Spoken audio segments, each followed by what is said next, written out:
was a perfect plan.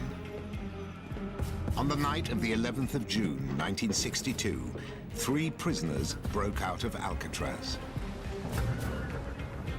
They made it to the shore of San Francisco Bay and into a cold and treacherous sea. Almost every detail of the epic escape was uncovered, but half a century on, one intriguing question remains.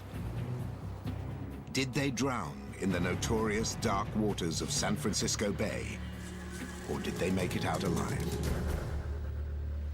The confounding case has never been closed, but compelling new evidence has emerged that may shed new light on the legendary Alcatraz breakout.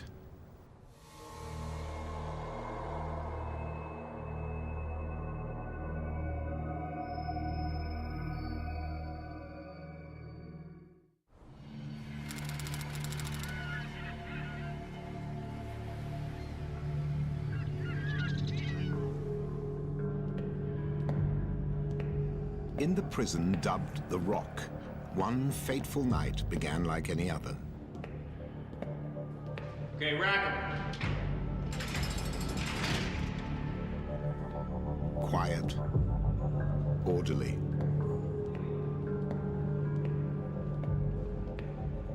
Yet guards had no clue that 3 inmates were preparing for what was thought to be impossible. An escape from America's infamous and most secure federal penitentiary. A forbidding fortress looming out of the San Francisco Bay, Alcatraz was home to America's most hardened criminals. Al Capone and Machine Gun Kelly were among the inmates who did hard time on the Rock. By the 1960s, prisoners knew that Alcatraz was the end of the line.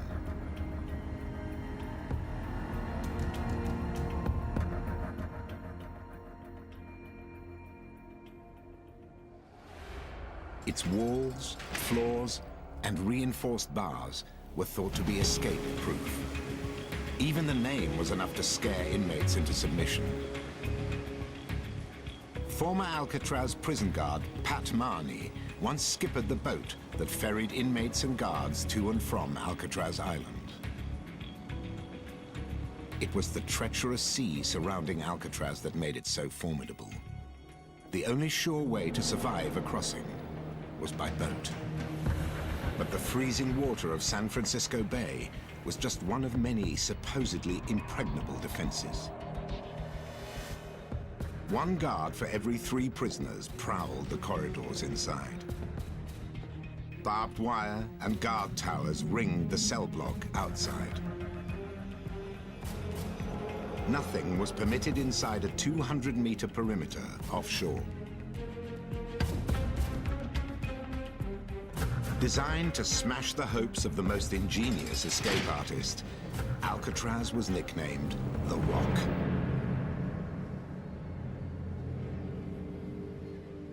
But prisoners Frank Morris, John Anglin, and Clarence Anglin found cracks in the Rock's defenses.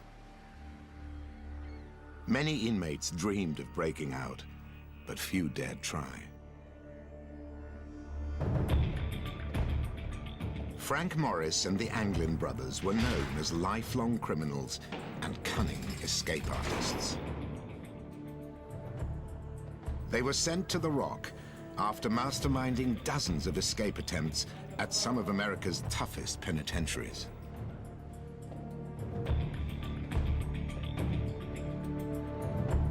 Together, they dared to take on the toughest of them all.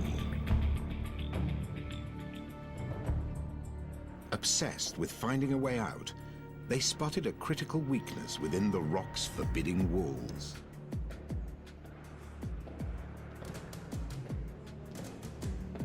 An old ventilation shaft in the roof above B block wasn't sealed with concrete like the others. If they could open it and squeeze through, they could make it out onto the roof.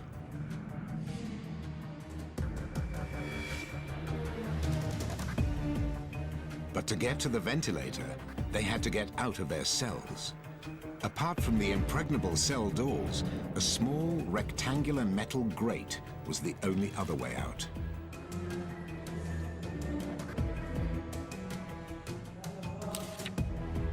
But behind that grate was a narrow utility corridor crammed with pipes that led directly to the vulnerable ventilation duct. If they could only get through the grate, they could get onto the roof.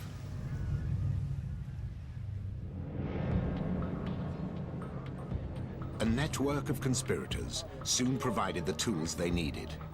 Fellow inmates employed in the kitchens, laundries, and prison workshops.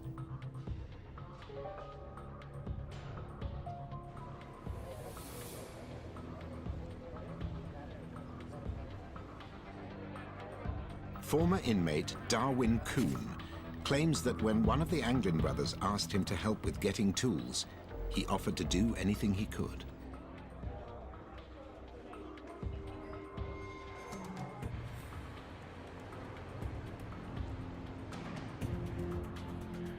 A drill was crafted out of spare parts.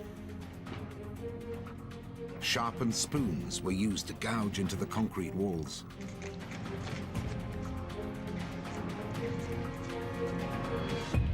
Once they'd removed the original steel grates, they replaced them with replicas made of cardboard and tobacco boxes.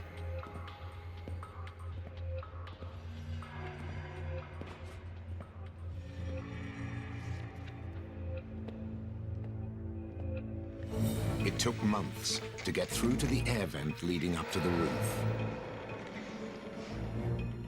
On the night of the 11th of June, they were finally ready to go.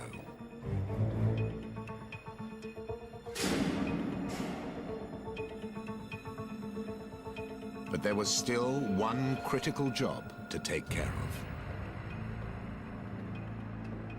Guards were constantly on patrol, conducting random head counts.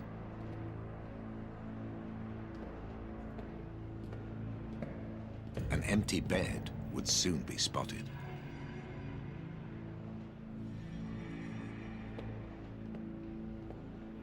Their ingenious solution was a masterstroke.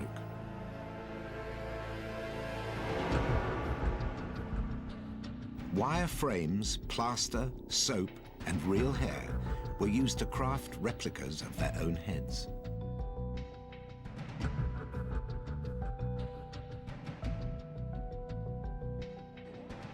One of the Anglin brothers worked in the barber's shop.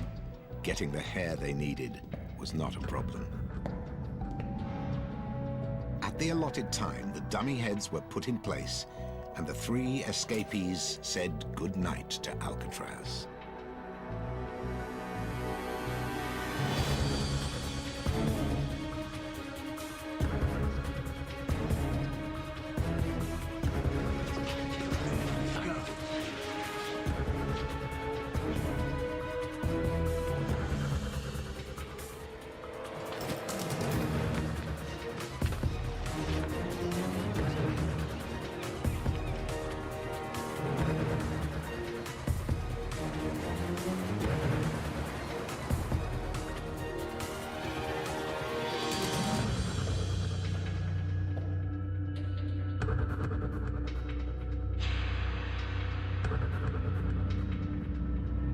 The first part of the plan worked perfectly.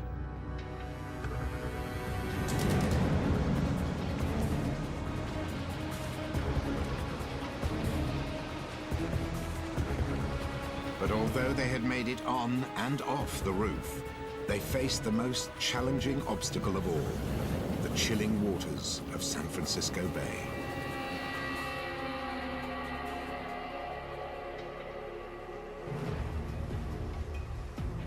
They were all too aware that other escapees had made it this far, only to drown in the treacherous sea. Exposed to the notoriously cold and dangerous water, they wouldn't have stood a chance.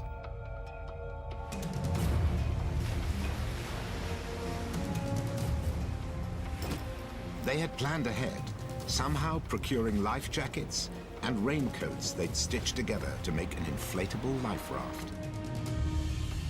John Anglin asked me, he said, "You got a raincoat?" And I said, "Yeah." He said, "Wear it out on the yard, and I'll wear it back in." So that's how he got my raincoat, which wound up in the rubber raft that they made.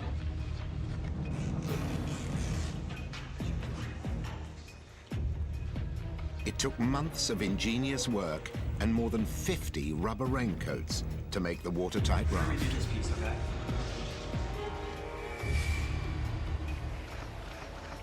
They'd even brought a modified squeeze box with them to inflate it.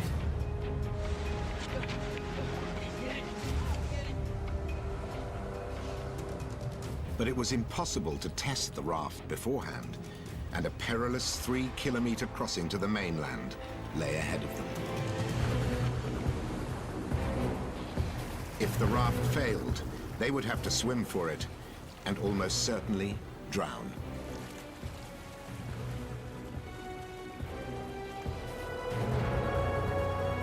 But if it all held together, they would have pulled off a miraculous escape.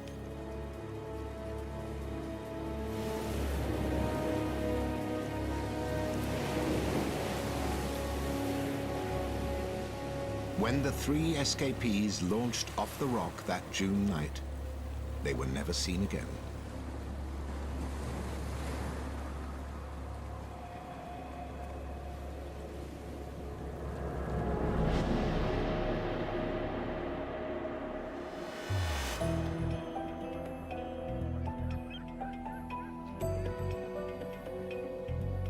Their spectacular vanishing act became the stuff of a legend that lives on today. It was a wonderful escape attempt, and they disappeared. So there's a mystery there. A mystery that's back in the spotlight, thanks to fresh, compelling evidence surrounding the Alcatraz breakout. It's been 50 years since 3 inmates infamously slipped out of the supposedly escape-proof maximum security jail at Alcatraz. It's another case for Deputy Marshal Michael Dyke. He's inherited the ongoing search for Frank Morris and John and Clarence Anglin. It's up to U.S. Marshals to catch fugitives. Hey, Kelly, it's Mike from the Marshals. Tens of thousands are recaptured across America every year. Do you remember his original charge in California? But this case is different. Appreciate it. Bye. Going back and forth, so we like to catch them. With contemporary murderers and sex offenders at large, the 1962 escape from Alcatraz isn't the most pressing case, but it's still important to him.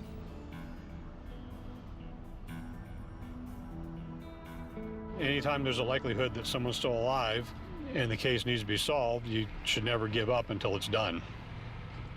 The Marshal Service never gives up looking for people, no matter what. Nobody gets a free ride, that's for sure.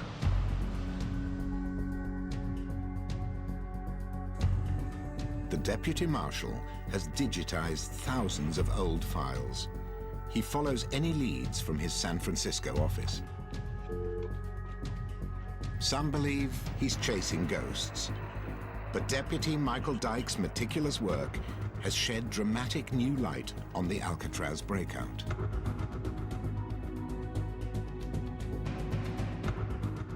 He's challenging the assumptions of previous investigations after sifting through the evidence, starting on that fateful morning 50 years ago when an Alcatraz guard made a shocking discovery.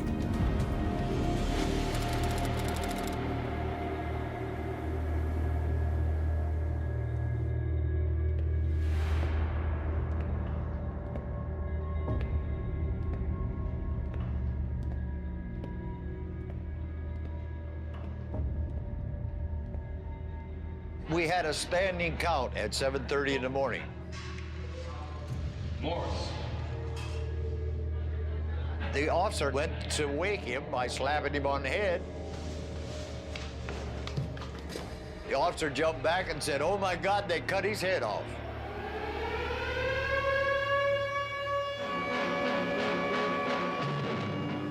The spoon proves mightier than the bars and supposedly escape-proof Alcatraz prison.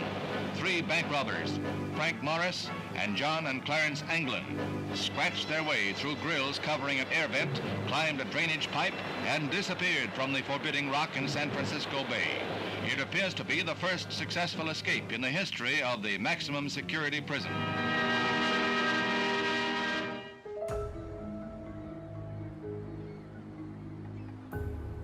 Jolene Babiak was the associate warden's daughter.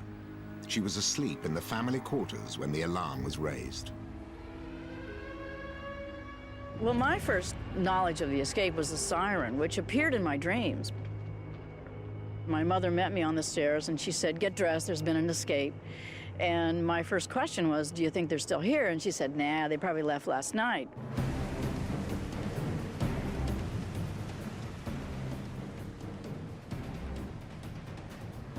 FBI agents, police and army units were scrambled to search the rocky coastline and icy waters of the San Francisco Bay. Not a trace of the escapees was found.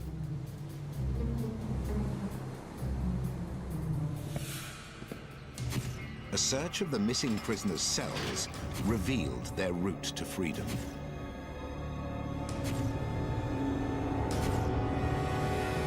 They came off the cell house up there, came down a pipe, came down through here, and they put the raft in the water. Interviews with other inmates led to another surprise. A fourth conspirator, Alan West, was also in on the escape plan. Wes was the sneakiest and the most dangerous. He was actually on Alcatraz twice. But West couldn't break through his cell in time to join the others.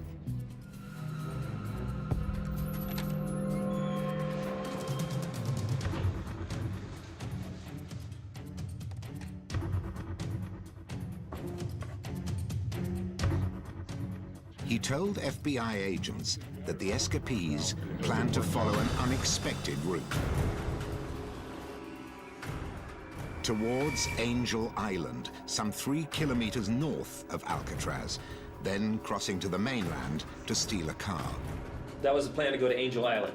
Exactly.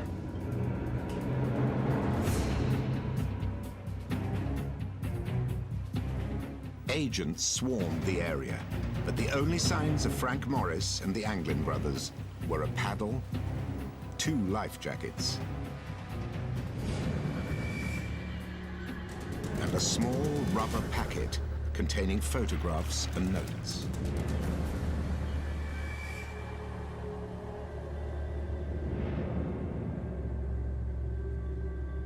Reports claimed that perhaps the most crucial physical evidence, the makeshift inflatable raft, was never found. No cars were reported stolen.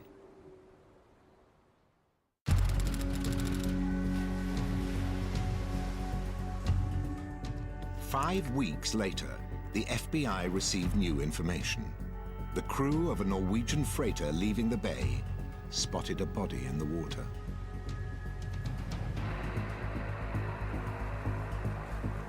They said it was face down, but it was wearing very light blue denim-type pants and an AVP jacket. The description matched the uniforms worn by Alcatraz prisoners.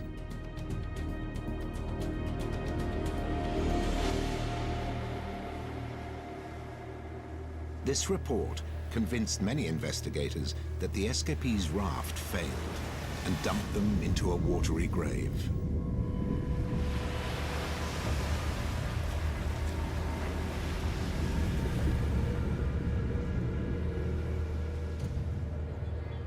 But was there another ending to the epic story?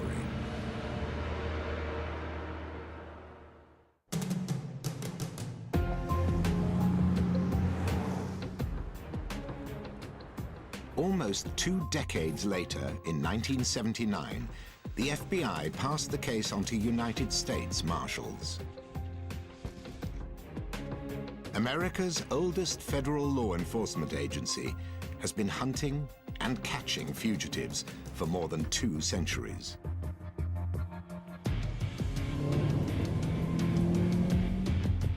The Marshals arrest more than 100,000 wanted people every year. A surprising number of them have been on the run for years, even decades.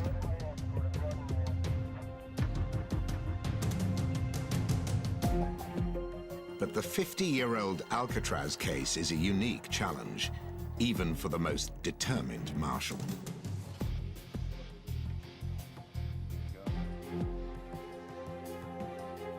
The trail has long gone cold. It's assumed that the 3 escapees probably never made it to freedom.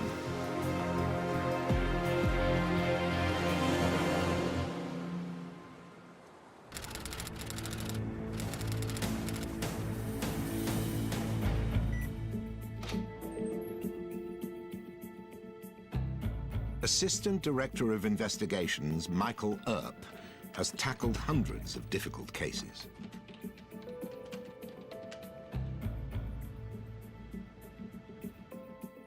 You start from the beginning. You take the case file, everything known at that time, and you review everything that you have. And you try to reconstruct in your own mind what was done back in those days. And you look for different investigative avenues that you think you might want to pursue that weren't pursued before. When the U.S. Marshals inherited the Alcatraz case, the FBI reports weren't computerized. You're now asking the FBI, okay, collect all the leads and all the reports, all the evidence and everything, box them up and send it over to the Marshal Service. The reality of that is it took just about 2 years to get all the case files.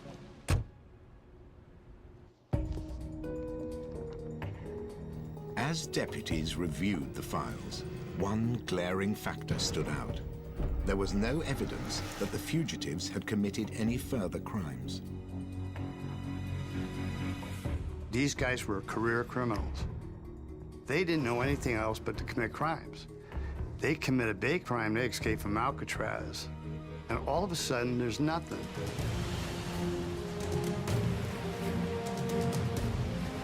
If the 3 had somehow survived the escape, could they have kept clean after breaking the rock? Most investigators think not.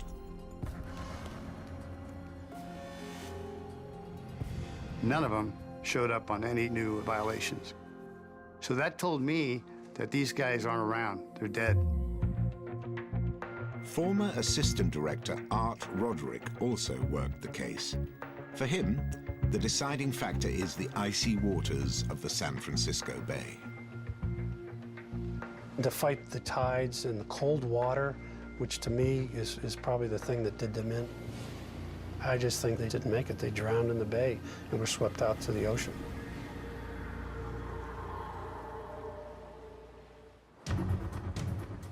If the prisoners did head north towards Angel Island, they would have faced a current twice as strong as that in the waters to the south. Their lives depended on their makeshift raft. If their raft did not sink, then I think it's very possible that 3 gentlemen paddling as hard as they can could have made it to Angel Island, given what the currents were doing. To me, it ultimately comes down to whether they had a seaworthy vessel or not. But that question is almost impossible to answer because the raft was never found.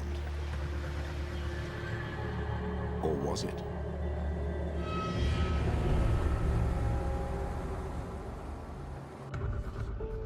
Deputy Marshal Michael Dyke has uncovered new evidence that turns this most basic assumption on its head. It suggests the fugitives may have beaten the odds after all.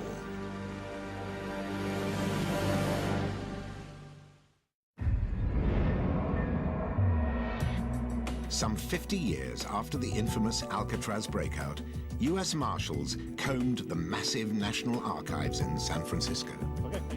Among the hundreds of thousands of files were the original records of the 3 inmates who broke out of the supposedly escape-proof jail in 1962.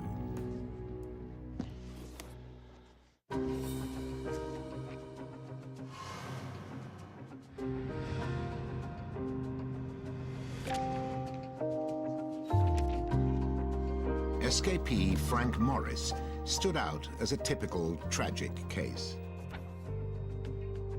He was an orphan who went from one foster home to another before landing in reform school.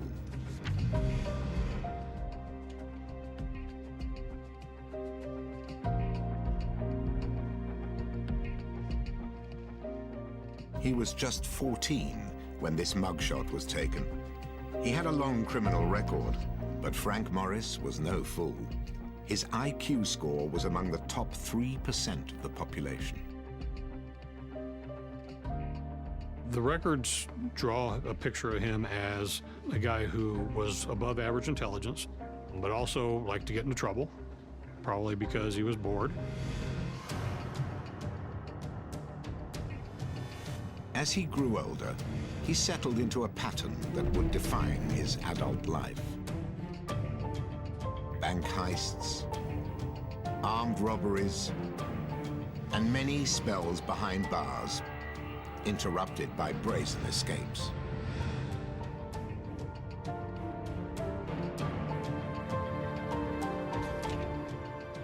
By the time he was shipped to Alcatraz, Frank Morris had earned a reputation as a canny escape artist. The Anglin brothers were kind of the opposite of Morris. They weren't terribly bright, they were average.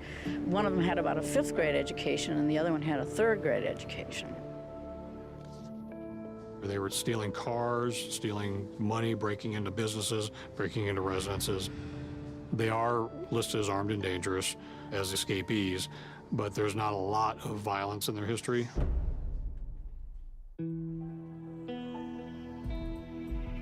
The Alcatraz records painted telling portraits of the escape artists as young men.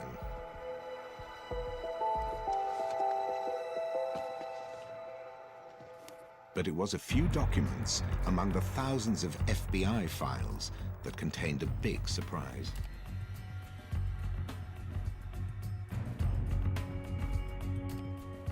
Two records that had been kept secret emerged from the archive. Records that led to a stunning new development in the 50-year-old Alcatraz legend.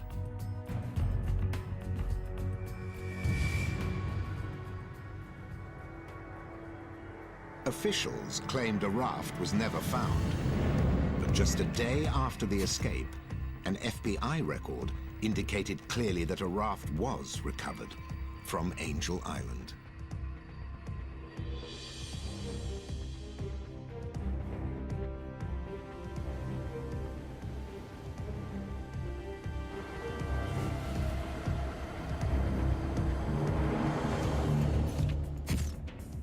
The very next day, a government memorandum made the same claim, but added a startling detail. Footprints were spotted leading away from the raft.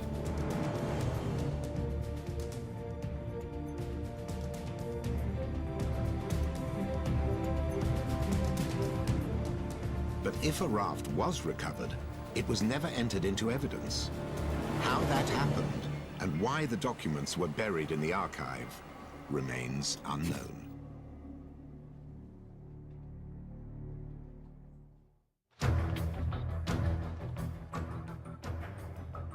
The government memorandum, dated 2 days after the escape, packed another bombshell.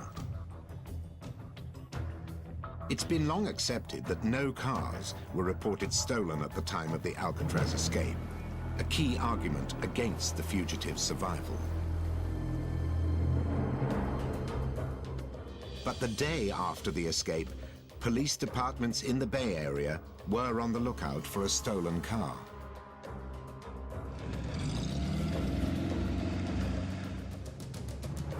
According to the government memo, a driver was forced off the road by 3 men in a blue Chevy. He phoned the highway patrol in Stockton to complain.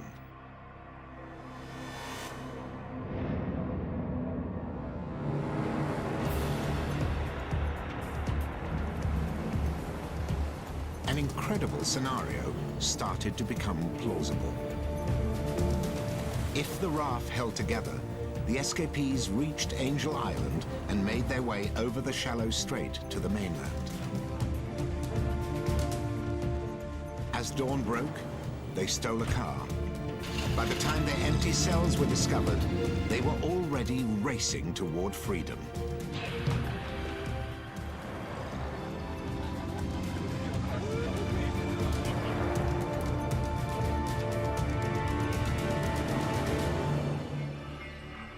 An amazing story, supported by 2 key documents hidden in the vast FBI archive.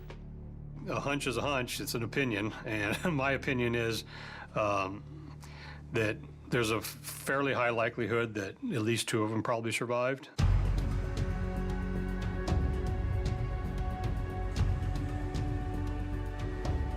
But if 2 fugitives survived, what became of the third?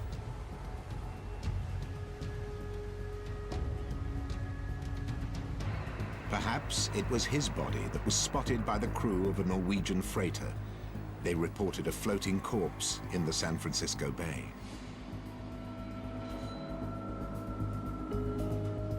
And about 8 months after the escape and 7 months after the body was seen floating, skeletal remains were found in early 1963 up at Point Reyes, which, according to studies on ocean currents, a lot of the currents would follow northward up there, and there's a possibility it could be the same body. Were they the remains of one of the Alcatraz fugitives?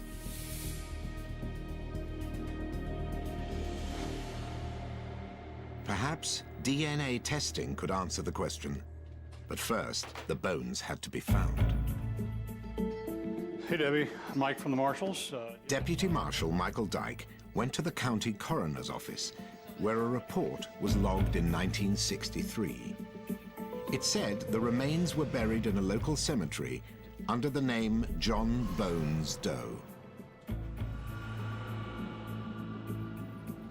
The advantage I have now that they didn't have in 1962 and 63 is I can dig the bones up and send them to a DNA lab and get DNA results from them.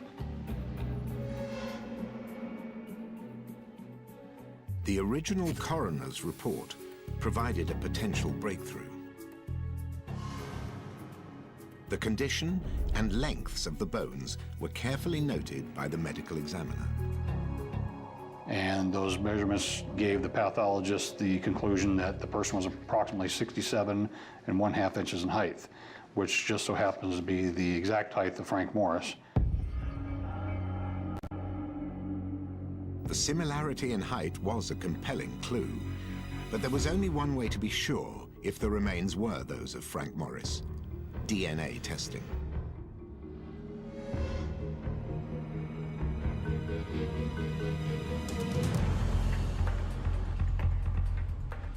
Deputy Dyke went to the local cemetery to exhume the bones. Even if he could find them, there was no guarantee that viable DNA was preserved within them. Do you happen to know how many bodies that you ended up with here from 62, 63 time frame? Yeah, there's 4 of them that are buried in this area here that are John Doe's from 62 to 64. Okay.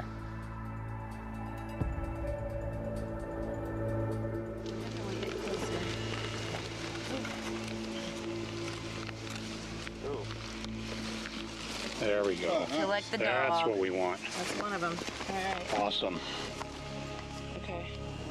The Marin County coroners and I dug up the bones and delivered them to the DNA lab, and they will hopefully extract some DNA from them that we can use for comparison to a reference sample from a relative of the escapees. And I'll start with Frank Morris.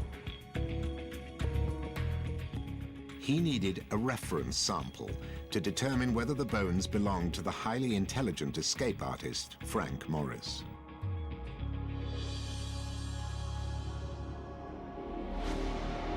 A definitive answer would raise another question. Why did Frank Morris drown and not one of the Anglin brothers who escaped with him?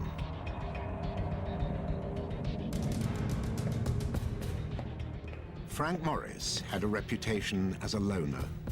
Rumors suggested the Anglin brothers didn't like him.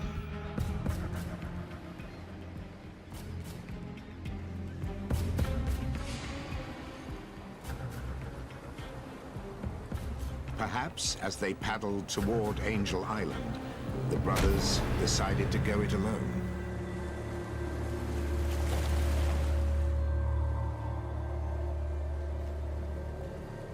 If he was beaten or thrown out of the raft, Frank Morris would have stood little chance in the cold water and treacherous currents.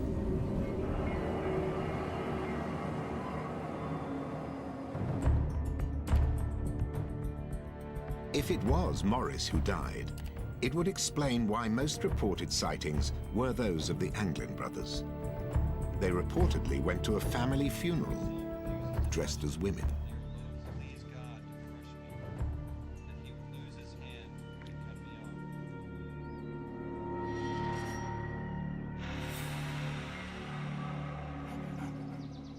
They were also allegedly spotted at a remote cabin belonging to a distant relative.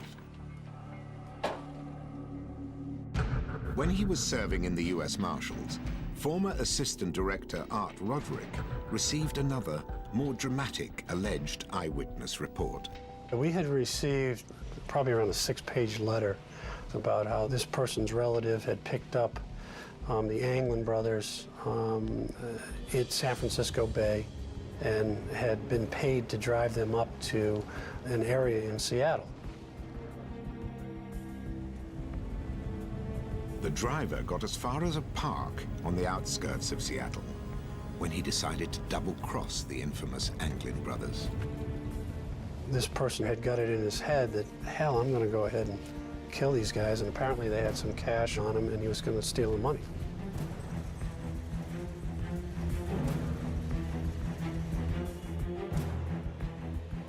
They had him in the back of a van, kind of covered up. They opened the doors to the vehicle, and he ended up shooting him.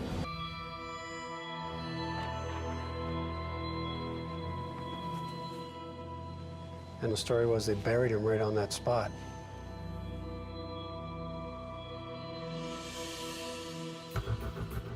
The unusual detail in the letter convinced him to investigate the scene of the alleged double murder.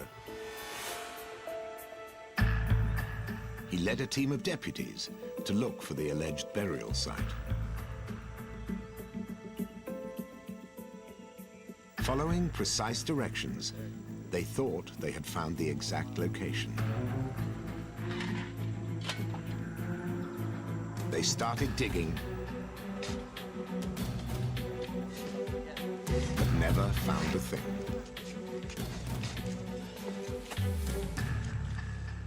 So it was a heck of a story, but it was all fiction.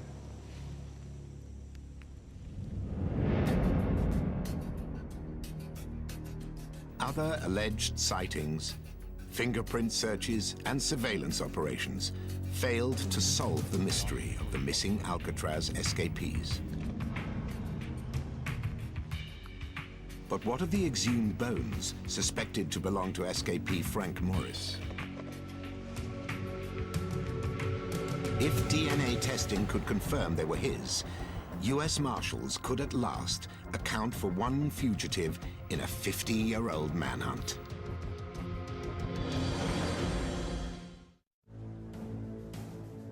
Were these the remains of Alcatraz escape artist Frank Morris? The bones were found on the coast north of Alcatraz and had been buried for decades. DNA was extracted from the bones, but investigators needed a sample from a relative to compare it to. Deputy Marshal Michael Dyke found a possible member of Morris's paternal family. He agreed to donate a DNA sample, but the test, and the much anticipated result, would take time.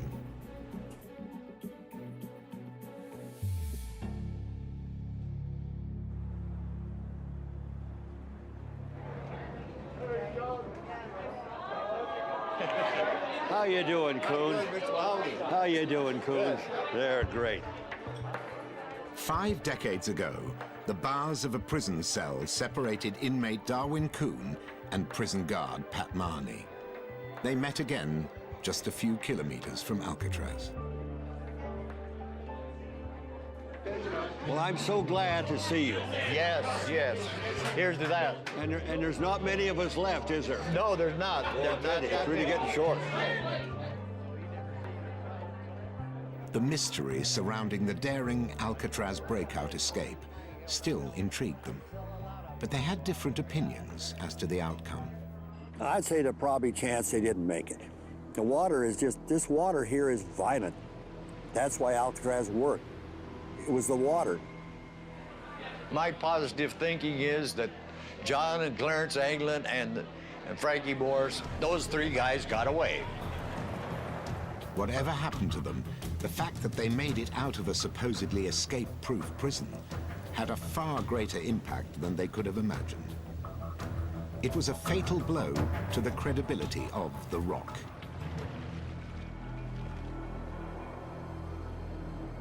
Alcatraz, being what Alcatraz was, it was a real embarrassment to lose anybody. Less than a year later, it was closed as a federal prison. It's hail and farewell to Alcatraz. Wearing handcuffs and leg irons, the last 27 of its 1,500 prisoners leave the crumbling, unsalvageable fortress for more modern federal penitentiaries.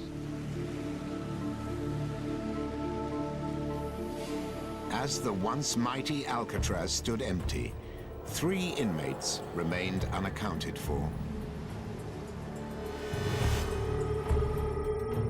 Some 50 years on, computer-generated portraits show what the escapees might look like today.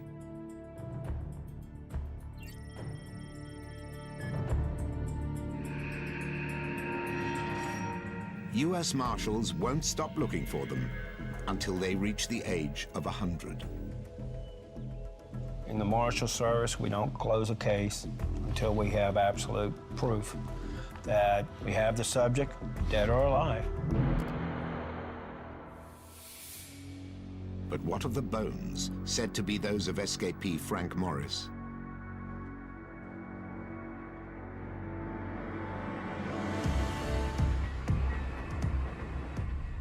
The DNA test results were finally in. Okay. Thanks, John. Bye. The DNA lab confirmed that the last DNA sample I sent did not match Frank Morris.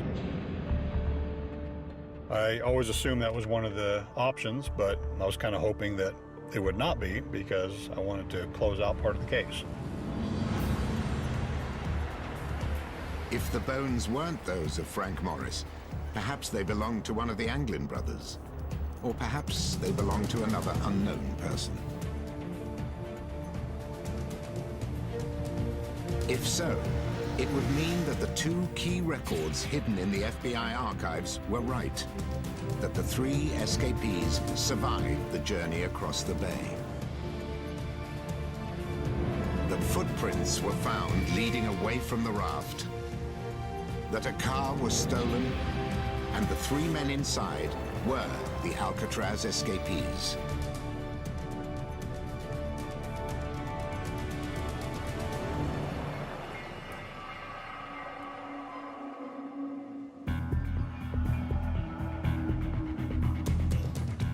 The real possibility that all 3 fugitives survived only makes Deputy Marshal Michael Dyke more determined to hunt them down. If I caught any one or all 3 of them, I would tell them, good job, it was a good run, but it's over. His relentless investigation may one day lead to historic arrests. But for now, whatever happened to the Alcatraz escapees remains one of the most compelling mysteries in criminal history.